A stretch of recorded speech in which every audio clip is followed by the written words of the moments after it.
Il est 9h17, de retour sur le plateau, c'est l'heure de notre rubrique, le Brooker du jour, avec eToro et nos deux experts. Il s'agit d'Antoine Fraisse-Soulier et de David Derry, tous deux analystes marché chez eToro. Bonjour messieurs.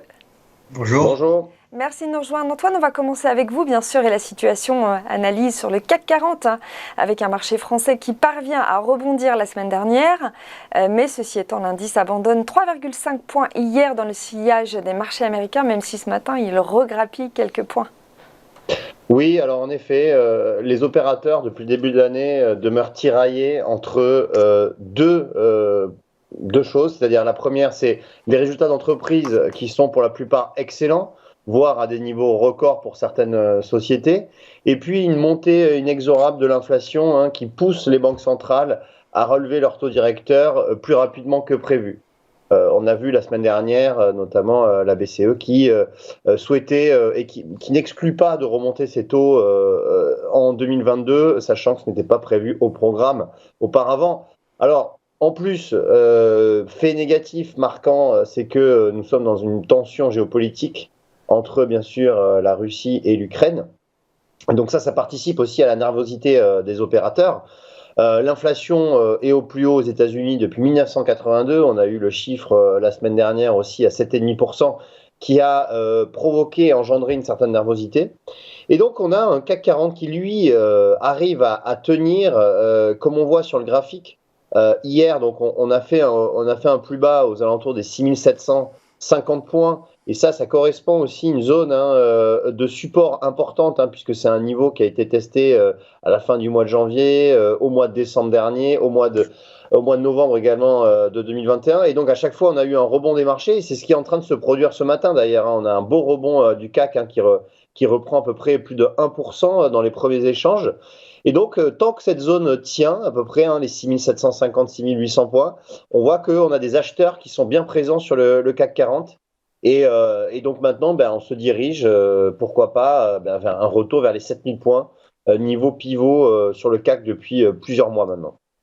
Alors, on va maintenant s'attarder sur Michelin, qui enregistre un triplement de son bénéfice net, avec des résultats qui sont en ligne avec les attentes. Oui, alors Michelin, effectivement, on a eu une publication hier soir après bourse des résultats de 2021. Et on peut dire que les résultats sont quand même assez bons et assez solides. Pourquoi ? Parce que déjà, c'est quasiment le seul groupe automobile à retrouver ses niveaux de 2019, ses niveaux d'avant pandémie, notamment le résultat opérationnel. L'indicateur qui est le plus suivi par les analystes. Eh bien, cet résultat opérationnel est revenu à 2,9 milliards, c'est-à-dire quasiment à quelques millions près au niveau de 2019. On a la marge opérationnelle qui est à 12,5%, donc c'est très haut pour le secteur automobile.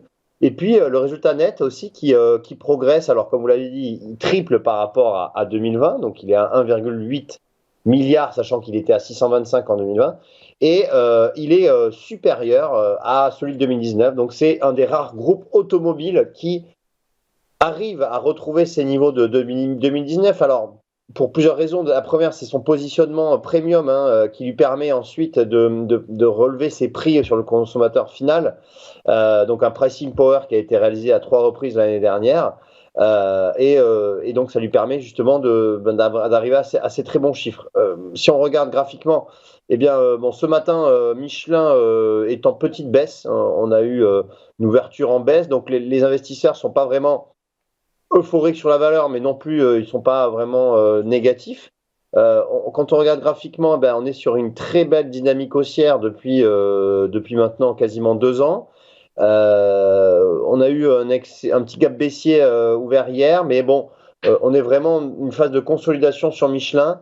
La tendance à la hausse pourrait repartir si les marchés repartaient à la hausse.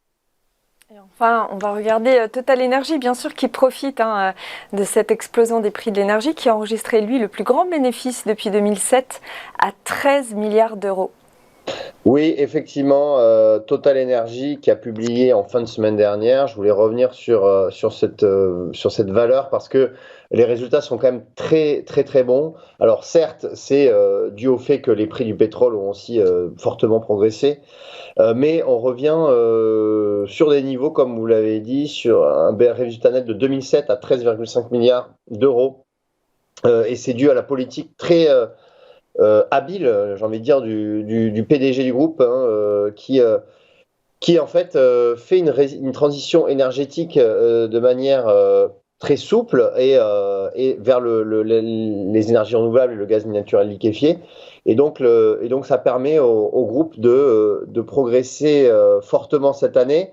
Et surtout, le cours de bourse, c'est intéressant parce que lui, il tient bien, hein, parce que malgré le CAC 40 qui, lui, on l'a vu, est dans une phase de consolidation et qui est en baisse depuis le début de l'année, Total Energy progresse de plus de 10%. Lorsqu'il y a des mouvements de correction sur le CAC, Total Energy arrive à bien résister. On l'a vu hier, notamment, le titre a perdu 1,5%, là où le CAC perdait 2,5%. Et ce matin, eh bien, il suit le mouvement haussier. Donc, c'est un titre qui, selon moi, devrait poursuivre sa progression haussière courant année 2022.